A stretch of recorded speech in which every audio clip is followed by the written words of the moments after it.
to the Gulf Coast. Welcome to the Gulf Coast. Welcome to the Gulf Coast.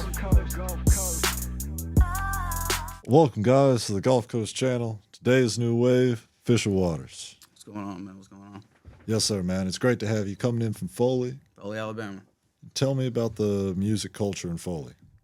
Man, we got a few great people, great musicians over there. Man, I don't really want to name drop 'cause I don't know if they want to. Sure. But great, man. It's a lot of diversity. You know, there's a lot of like even country artists there. Right. Rappers, R&B singers. You know, there's actually another R&B singer I work closely with. He's done some stuff with Trey Songz. You know, he's big. Like I ain't gonna say his name 'cause I don't know if he wants me to, but he's doing his thing right now. That's cool, man. Yeah, I'm trying to get in, maybe help him out a little. I want to see if I can. But Yeah. I think he's doing something with Chris Brown now, so that's really cool. So Fire, man. yeah, that's what's going on in Foley right now. Really cool. Really cool. Yeah, you wouldn't expect it from I mean, Foley is a small town, right? It is, relatively speaking. You wouldn't expect it from a small town to have talent like that reaching those scales, but it's always cool to see that. So Yeah, I mean, just it can happen anywhere. yeah. Yeah. So When did you get into music? man, I started playing guitar when I was like 5. Really? And I'd play it. I'm right-handed, but I play left-handed. Right. So my brother had a guitar. I used his guitar. He plays right-handed, but I would switch it up and play it upside down like Jimi Hendrix. And I didn't figure out about Jimi Hendrix until like later on. I was like, oh shoot, like that. Great minds think alike. Yeah, and then so I was jamming out for a little bit for a few years, and then I think I was about 9 years old, and I went to I had guitar lessons, and he was like, look, he's like, yeah, I see you got the Jimi Hendrix things going on, but let's get you an actual guitar, like Right. left-handed guitars. So it's like, all right, so I did that. I was plus I was big on I played Guitar Hero a lot. I was like, Right. that's why I started playing guitar, because I was a big Guitar Hero guy. Right. Like Through the Fire and Flames on Expert type shit. Like I'd be on Expert when I was like 5 or 6. So that's where Yeah. it started, and then later I kind of faded off for a minute, and then right when I was about 16, 17, I got really into making beats. Yeah. Really into making. What was your beats. go-to software? FL Studio. Right. Yeah, that was the easiest for me to learn. Actually, it was on my mom's computer for some reason. Like I don't know how it was. I think my brother may have downloaded it, didn't do anything with it, but yeah. That's So a big- I get on FL Studio, and so when I was at 17, and me and this other guy from Foley, the one that's doing all the stuff with Trey Songz, we just started making tons of songs, Yeah. ton of R&B songs, rap, and that's when he got noticed by Trey Songz producer. So, and then, I was always like a decent singer. Yeah. But I never like really did it. And I started making my beats, and I just started like, I'll just do it myself. I'll try to do some stuff myself. And, of course it was trial and error. Right.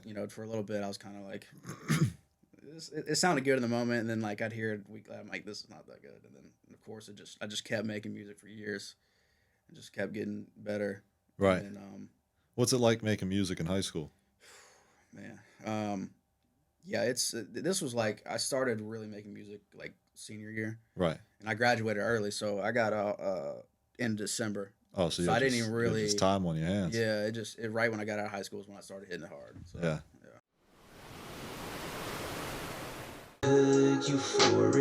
Euphoric. Let's change the subject. I can talk about your looks for days. Take it off your mind. I could do this all the time. I could lay it on the line, and I could drop it on the dime. Let's go. For 7 years, I've been shedding tattoo tears. Sideliners, urban game on the pop list. Yeah, blessing on all of my haters, that's just what it is. Yeah, to live.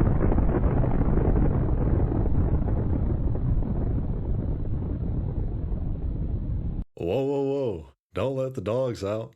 The City of Mobile Animal Shelter has many loving pets ready for a nice home. Whether you're looking for a dog like Snoop or a cat like Doja, The City of Mobile Animal Shelter is where you can find your next friendly companion. They're located at 855 Owen Street, and you can stop by anytime between 10 a.m. to 4 p.m. We all need a little bow wow in our lives. Call 251 208 2800 because the City of Mobile Animal Shelter has you covered. That's 251 208 2800. Roof. Gotcha. Yeah, man. I also think that coming from a small town in the South, like a Foley. I'm from a small town in Belcher or in Louisiana, Right. and it's not necessarily frowned upon going into music, but it's not the go-to. People go to sports first, and that's like football, baseball, all that stuff, and um, going towards music isn't the main route. Right. Did you have to have a lot of confidence to pursue singing and guitar coming from Foley? Oh yeah. It don't matter where you go, everybody's got something to say. Right. Um, but I always knew, especially when other bigger artists started noticing me and the other guy, and it was just at that point I was like, all right, I'm doing something right. So Right. and I'd listen to it, and I listened to other people, even in the state of Alabama. It's like, well, let me get the hottest rapper or hottest producer in Alabama. Let me figure it out, see how good I'm doing compared to them. Right. And I'd always do that and try to challenge myself. So That's what kept you motivated. yeah, I did, and like I said, I just kept getting better and better. I was there'd be days I'd get up at like 4 in the morning just get on the studio. Like I'd wake up and I was like, I gotta get on this. Like I gotta. It was. I hated not being that good. I was wanting to get good. Dude, yeah, and the song that you just premiered on the open mic, let's break down the production. Because Yeah, was that you that produced it? I produced it. Yeah. Insane work. Yeah. Insane work. I mean, between the kind of birds, that was birds in the background, Yeah, right? just kind of like outside. Sure. Yeah. And then towards the end of the song, I think there were like back-to-back bars that had different effects on them, and one kind of went high pitch on the first part, and the other one kind of went smooth low on the other part. But Right. I mean, how much time do you spend producing on songs, and how long did it take you to learn those nuances? So I've been producing more than I've been obviously singing and rapping, but so producing takes me pretty quick, especially on FL Studio. It's kind of made to make quick beats, Right. But sometimes I don't. What I do is I'll just get an idea going, and I'll just kind of lay out lay out everything, and then just kind of just it didn't really take me long to get the whole thing going, And then of course I hear I'll rap or sing to it, and then I'll go back and I'm like, I don't really like that part. So I may make the beat within like 20 minutes, and then I may go, record, and I may go back and be like, I don't really like that. I may change it 5, 10 more times, and then, especially with me with singing, it takes me a while because Really particular. I got it. Yeah, every single word, every single especially with me, I'm my worst critic, because if I even mess up a little bit, I'm like, no, I can't. I gotta do it. And I'll sit there for. I mean, there's been times I've repeated a word for probably 30 minutes to an hour, Right. just trying to get the perfect cut. So Yeah. yeah. Yeah, I'm sure it feels great once you finally get it. Oh yeah. But at that point, I'm tired, so Yeah, I gotta take a break. for sure, man. No, I can definitely relate to that. I'm sure a lot of people can.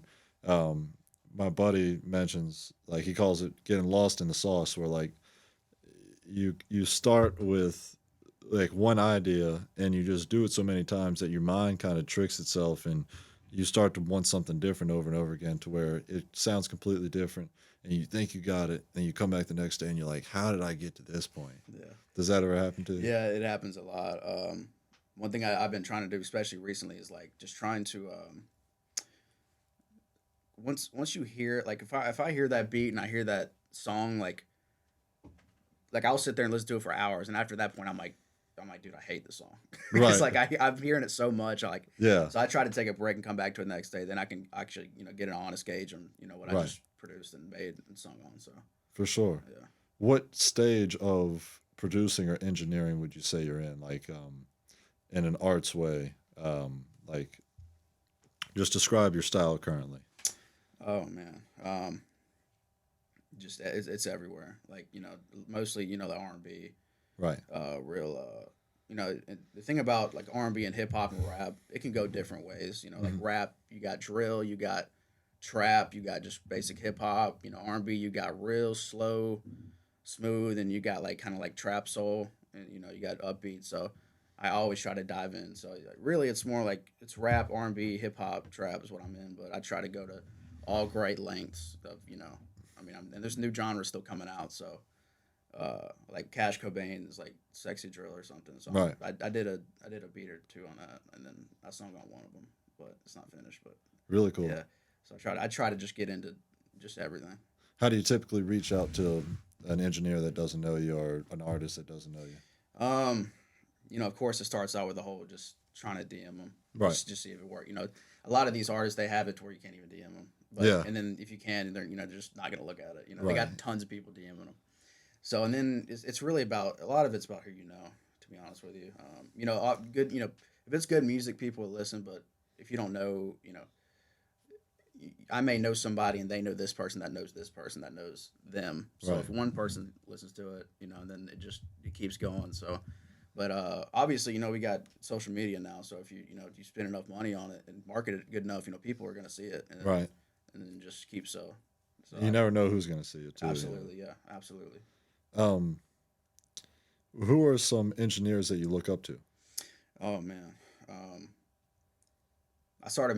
actually started making beats because of 808 Mafia, Wow. Southside. I actually DM'd him a few times and he read it, but he didn't say anything back. So I don't know what to do with that. But he's like, I was just showing him beats. I'd send him beats, or I'd send him song snippet. You know what I'm saying? Like, Yeah. I'm not like a real rapper wanting to buy a beat from him, so he's probably not. But Right. No, he still looks at it. But we can all relate to that, dude. There's been guys that I'm just like, I just like glaze my favorite artist in the DM. I'm just like, dude, like I love your stuff. Like I've always been a fan. Yeah. And then just like might just like it, Yeah. Like, yeah, here's my song that I based entirely off of your career. your career, yeah. Right. Hope you like it. Yeah. Yeah. So Blocked. So 808 Mafia, like Southside, TM88, and of course you had the Metro Boomin, and then Kanye was a big one. Obviously, he's got his own style, Timbaland, stuff like that. And then of course more producers come out, and you just take it bits and pieces from them, and Right. But those were the main. That's where I started making beats. So What's your like optimum studio climate environment? You walk into the room, man, this feels like a great studio setup. man, it honestly depends how I'm feeling and what I'm going into. What I'm writing about. If I just went through a tough stretch with a woman or something like that, I don't want, and I want to actually, when I make the song, I want to feel. Mhm. I want if I'm strung out on a woman, I'm not gonna come in and make a song with like everybody's in here jumping around, just lights going crazy, and Right. obviously I want it dark and moody, and so it honestly depends what I'm making, but a lot of the times it's just the closest people, your people that you got around you in the studio. Yeah.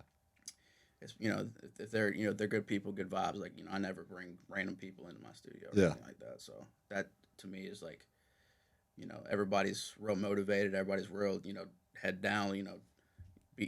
Once we're in here, we'll be maybe in here for a while. So Yeah, you can't have people that are like, man, yeah. like I'm getting tired. Like no, Right. uh, You have to trust the process, It's yeah, it takes some time, and if for sure.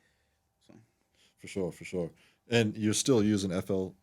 I am still using that. Yeah. Well, what's kind of preventing you from moving to Pro Tools or Logic? Well, I actually record my songs on Logic. Gotcha. So I don't know why I did that. I just did that. So I know Pro Tools is another big one that a lot of people use. Right. But I think just because I've been so stuck on FL Studio, like I've done it for so many years. Right. That I just I got so much set up on FL Studio. I got all my packs and all my I got it set up Yeah. a certain way. So it's one of those things. It's not broke, so I'm not gonna fix it. You know what I'm Right. saying? But I would like to because every DAW has has their own little niche. Yeah. Some things they're better at this and better than that. Logic Pro. FL Studio is not really made for making music. You can record your vocals, but it's not really so. Yeah, I think like some people say that they can make a high quality song on GarageBand Mhm. and not know what they're going to do on Pro Tools. So why would they move from GarageBand, if they've already mastered it? Yeah, and GarageBand is one of those things where that's what I started on making music, and Yeah. that's when I bought Logic because GarageBand it was like just limited. Yeah, it was smooth, but it was just a limited amount of stuff you could do. And it was a smooth transition into Yeah. Logic, you think? Yeah, it definitely was. Yeah. For sure. Because Logic Pro, they made that pretty much a better GarageBand. Right. It's by Apple, I'm pretty sure. So Right. yeah. So you mentioned making songs about going through a rough patch with a woman. I think in listening to your songs, they have a strong sex appeal to them. Yeah. Does that ever, because it's, at least in my shoes, I think it would take a lot of courage to make a song like that and know how it might be conceived or perceived by other people. Right. Are you ever thinking about that, or are you just like, you're so bold with it? Elaborate on that. Yeah. So, you know, I'm very vain on just that's just who that's just who I am. I'm not gonna try to be something else or try to Right. just because I'm scared of what this person might think or Right. of course I got my family and my friends. I always I hear that's the first person I want to hear their opinion on. So, um, but that's just my that's what I'm really good at. I'm really good at making songs for girls, making music for women. I don't know. That's just I don't know. I'm just really good at that. So, and I love doing it. Yeah. Of course, I made other songs that aren't about women, but they'll come out. But Right. um, No, I respect it. If you've got a genre that you believe in, because it's an art. It's not a true identification of you. It's an identification of you as an artist. yeah, I mean, it's just like I said, it's just who I am. I'm not really like changing for anybody. I love doing it, so this is my life, so I might as well keep doing it. You know what I'm saying? There you go, man. You only live once. That's right. Um. So, and also another thing I respect is dropping 3 singles as opposed to an album. Right. How many songs do you think you have in the vault? I got about 20. 20. So I mean, if I really wanted to, I could just drop an album. But my whole thing is that especially for smaller artists, you want to get one song out, push it as hard as you can, get Yeah. people to listen to it. If you're a big artist and everybody knows you, of course you can drop an album, they're gonna listen to it. But for small artists, not a lot of people know who we are. So Mhm. Want to kind of just release one song, get an honest gauge on it from people, and market that one, and then release another one. Like I think I released those all about like 6 months to a year apart. But Yeah. I'm getting to the point now. I'm getting I think my first or second song got like 16,000 streams on just Spotify. I think. Right. So I was like, wow, okay. Well, people are listening. So, but I'm kind of getting to that point now where let's try EP. Like I was telling you earlier, like just let's do 4 songs in EP. Let's push that and see how that goes. So, And when do you think you're going to drop that? I mean, it's pretty much done. So any moment, I at least try to give my guys, I got a music manager. And Right. I got he's got marketing tools and he's got those guys. So we try to give them at least like a month or so, a month and a half to get things ready and so I respect that patience, man. I've definitely struggled with it. Immediately when I recorded a song, put it on SoundCloud. yeah. Hey, all my friends like I make music, and then just for that shock value, just because I wanted to see how they would react to it. Yeah. But like, being poised enough to trust the process and drop it when the timing is right. Yeah, and I had to learn that. It was difficult because every time I'd make even a little bit of a song that night, I'd like post it on Snapchat. I want to hear what people, or if it's a song about women, I want to hear what women may say or think. Or so I'm bad about that too. Though. Yeah. Looking to transform your property into something remarkable? Land Refiners is your trusted, locally owned land services company based right here in Baldwin County, Alabama. Whether it's forestry, mulching, land clearing, tree and debris removal, demolition, grading, or even emergency services, Land Refiners has you covered. They work on both residential and commercial properties, bringing efficiency, professionalism, and results that last. Their team is licensed, insured, and proudly serves Baldwin County, Mobile County, and surrounding areas. At Land Refiners, they don't just move dirt, they build lasting relationships by exceeding expectations every time. Call today or visit landrefiners.com to schedule your free consultation. Land Refiners, local, reliable, refined.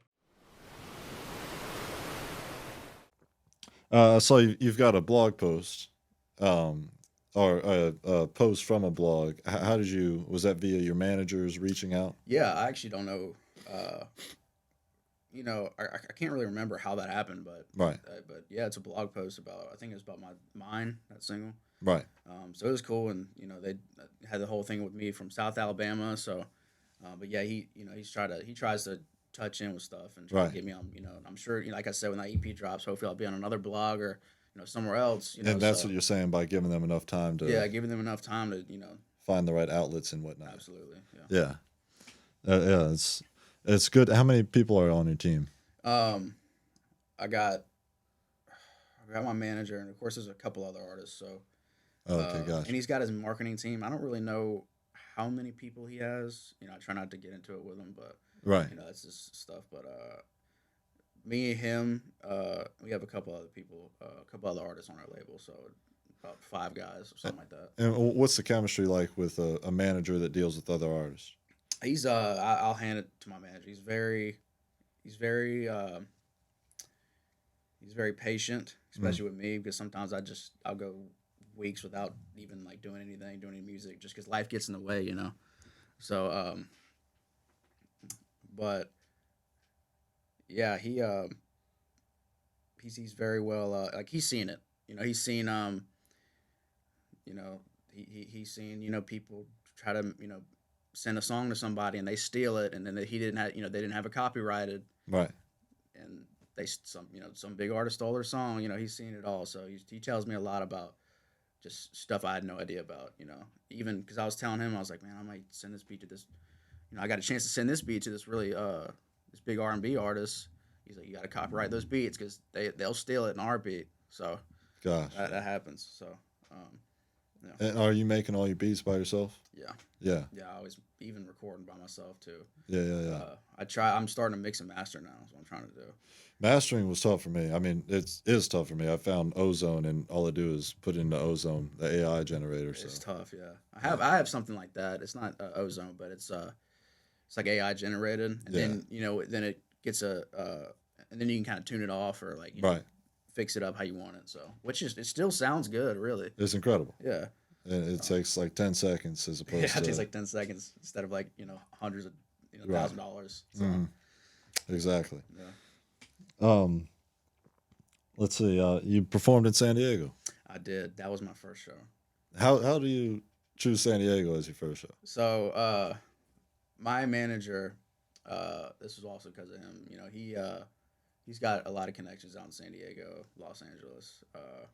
He's got some in Chicago, a couple other places, but that's kind of how that started. And yeah, we went to San Diego, flew out there last summer, I think. Yeah, last July, and it was like in front of, I don't know, maybe like 80, 85 people, maybe 90 people, which is, it's not really a lot, but to me it was, because that was my first show. That's and great. it was San Diego, and it was 80, 85 people. And, there's like club promoters there too. Yeah. And a couple of them, I know one for sure, after that performance, he hit my manager up and said, hey, you, somebody else, and he said, that one kid, which was me, he said, we're trying to book people for this, this club performance. Like, you guys can be like, of course they had like big, I think it was like Ludacris was going to perform that time or something like that. It was something crazy. And then it was like Bone Thugs and Harmony or something, like Crazy Lazy. I can't which one, Crazy Bone, I think. But yeah, my manager tried to call me and I didn't answer because I was busy. But he was trying to book somebody quick, you know what I'm saying? Right. Because, we're not big artists. But he was like, I'll try to get you in there. And then as soon as I answered, finally when I called him back, he's like, you should answer the phone, man, because they already Right. booked somebody. But we'll see what else we can get into. We'll see what else we can do. It's all, everything that's meant to be will happen. But Yeah. it's not too bad for a guy from Foley, man, to go to San Diego. Yeah, I thought so. So Yeah. it feels good, Yeah. anywhere. What's your pregame ritual before performing? Oh man. Shot. Get the nerves loose, Yeah. or a drink, just something. Not like I don't take like a I just just one, just to kind of get the A little nerves. swig, yeah, yeah, yeah. And it's not that I'm really nervous. It's just more just like gets me in a calmer state. So It's good to be loose, man. yeah, get a little loose. That and of course it depends if I'm singing. If I am singing, I'll I'll do vocal warm ups. Just even Right. talking a lot. Talking a lot helps you sing. To me, sing better. If Gotcha. you just if I just like carry on a conversation with somebody, just Right. talk like Do, So do you ritually practice singing? yeah, I mean, You have I to. really I have to If you're trying to hit the high notes on Tell Me, you have to. because yeah, I know. So because there's been times where I wouldn't practice singing for like a month and a half, and I go back to record, and I'm just like I lost it. Like I didn't lose it, but it's kind of like Right. it bothers me so bad. So I try to make sure I stay on top of it. How regularly would you say? Um, Definitely every time before I record, Right. and ain't no telling how much I record, but and then of course just singing in the car, like turn on like Chris Brown or something. I try to get somebody that's really like test my limits. You know what I'm saying? Like, Yeah, yeah, yeah. I don't sing as good as Chris Brown, so I'm like, Right. I'm gonna see how good I can do. Right. On that stuff. So that's pretty much it. Yeah, man. Having discipline with something like singing. Yeah. I mean, if you're regularly making music, it's you know that you're going to be putting it to use, but like in a spout where like you might take a month off from making music and then to still be working on your voice, knowing that I find that when I like practice singing, Hmm. I'll be confident in my voice one day, and then if I don't practice the next day, I'll be so doubtful in like projecting my voice because I know what it should sound like. Right. Yeah, Yeah. yeah. I don't know. But I definitely commend you for practicing discipline with your voice, man. Yeah. It's hard. I could do better, honestly. Yeah. I need to do better. So. Yeah, yeah, yeah. But like I said, the more you do it, the more you get Right. better at it, and just so. Where do you see yourself in 5 years with music? Oh man. Heavy hitter question. So of course I know what I'd like to be, but you never know what's gonna happen. Right. It may happen. Something may happen tomorrow, and it may be like, get ready. Mhm. Something's happening. But also 3 years ago, I also didn't expect to be where I'm at now. I didn't expect my first show to be in San Diego with 90 people. So that's my first show. So that was so ain't no telling what's gonna happen within this next couple of years. But I know I'm going back to LA this summer, and I have more than one show this time. That's incredible, man. So a couple shows. Do you think you benefited off of that San Diego show? Absolutely. There's always, as long as I get one more person to hear me, Right. that's that's all that matters to me. Like Yeah. all it takes is about one person to hear it. And Is your mom ever worried about you going to LA? yeah, she is. Oh. My mom, my dad, everybody is, just because it's like, well, Right. because that's my mom's. I'm her baby, so, and I'm the youngest, so Ah. I'm the baby, so she's always making, checking on me. How's it going? I was, text me like crazy, and I'm like, I'm performing right now. Oh, yeah, I do a great job. So yeah, I haven't heard from him in 30 minutes. It's like, Mom, I was performing. yeah, so because that's actually my first time being in California, really, even past like Texas. So, Right. And it was just on a whim. Like I was just like, all right, let's go. So yeah. And around what time are you going to be doing those two shows in LA? Probably in June. Well, July. It was Gotcha. July last year, probably July this year. Right, right, right. July, maybe even August too. Yeah. July, August. So Is there anything that you'll change up about your approach knowing what you know now about LA? yeah. I got that first show nerves out of the way. Of course, like, all right, it's my first time performing. I got, Right. and then once I got out there and I just kind of sung and just did my thing. That's all I did. I just like didn't think about it. Just did my thing, and everybody loved it. And so, So it was rapping without the vocals in the background, or not rapping, singing without the vocals in the background. there was vocals, but it was at a lower, like you could hear my voice. Wow, yeah. So, Dude, I'd be so nervous, Yeah. because I mean, as somebody that like I make music as well and would perform, but right. I'm not known for my voice. Right. There's somebody like when people know you for your voice, then you have to. Right, and then especially if you sing, nowadays everybody's got all so much you can auto tune it really a lot, and you can change it. You can make it the right pitch. Yeah. Like Melodyne too is another one. So Yeah. so that people, they sound like they can sing, and then they get on stage and everybody's like, oh my god, it's terrible. Yeah. So which is fine, but that's why I try to make sure, like, It's not fun. yeah, It's not. It's not Well, fun. yeah. Those guys are literally faking it. Yeah. But no. But it takes as much. Maybe not actually, but it still takes a level of focus to get the. You have to know it sounds good regardless. Right. Yeah. So like them guys that don't really sing very well, and they kind of rely on the computer. Right. If they get in front of an audience and try to sing, it's different. So when I got in front of everybody, I was like, I made sure I was okay. I'm a good singer. I'm a good enough singer to at least sing this song. Yeah. But it ended up working out really good. So Did you try In and Out when you were over there? I did. That was my first time trying In and Out, and it was really good. But it wasn't like hyped up what it. Right. Everybody hypes it up like it's probably the best. Because we have a lot of places like that down south here in Alabama, like burger joints and stuff like Yeah. that. Like they don't really have a lot of that in LA. In and Out's that thing. I see. I So see. and then, but man, I pulled up there, and All right. first thing I seen on the window, it was like you make like $25 an hour working there. I'm like, Right. man, they're paying good In and Out. So It's like when it snowed in Mobile. Yeah. That's like their In and Out yeah, burger. no, it was pretty good though. Yeah. Let's see.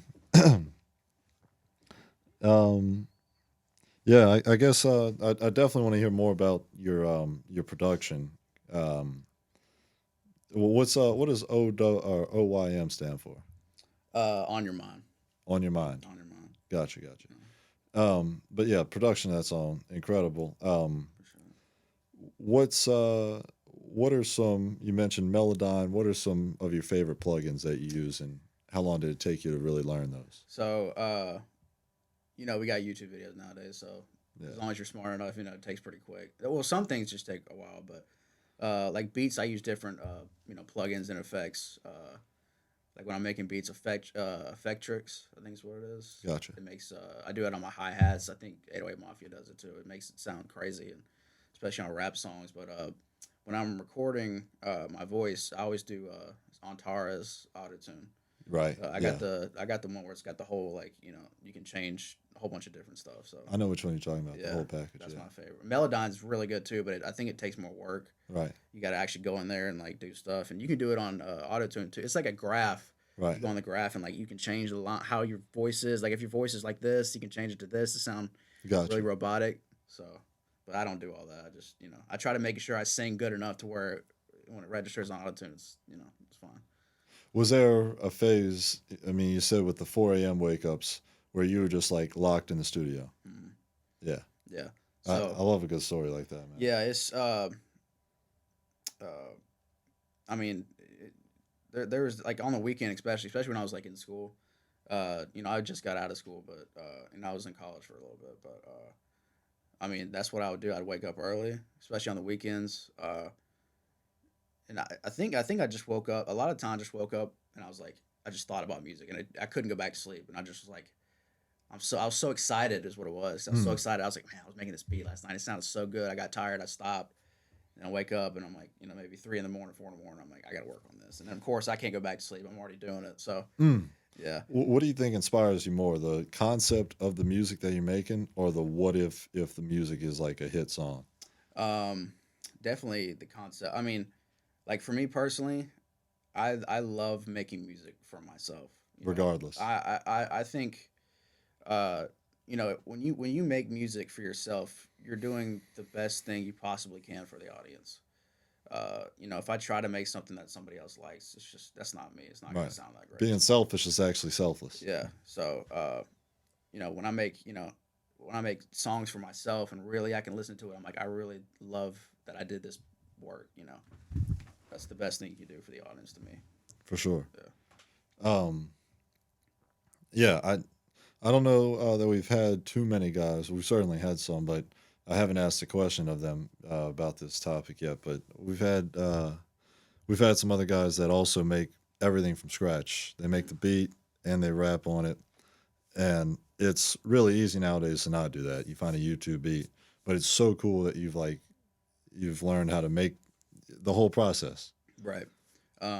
Yeah, it's like sometimes, you know, there's times I hear YouTube beats, I'm like, I really want to rap on that, but you know, of course, you got to get and it's the whole splits thing, and you know, Right. me and my manager don't really like doing that, you know, because it's, you know, we want to make the money, so uh, so a lot of times that's why I train myself to just learn how to do everything myself, because then I don't have to pay this person or you know, but I do a lot of times I'll send songs to other people just to say, hey, what, you know, can you do something with this? You know, they may add a little touch to it. You know, a lot of the times I send it to somebody to get mixed and mastered, because they have a different ear on it, and they'll do it different way, and they'll send it back to me. I'm like, okay, I didn't think about doing that, so that sounds really good. So That makes sense. yeah, Yeah, I mean that's no different than building a house and inviting somebody over, and they're like, "You should put a painting right there," you know. and you're like, oh, you know what? But Probably. at least you still built the house. That's right. You know. That's right. No, I really like that idea, and after having made songs on YouTube Beats, and you know realizing that it's tough to make money that way, and you're actually spending money to do it like that, and you're losing the personal connection that you have with the song. You know? Right. And there's a couple of times I had people send me beats to, and I'll you know, sing and rap on. I think I got like one or two that I may release from somebody else, but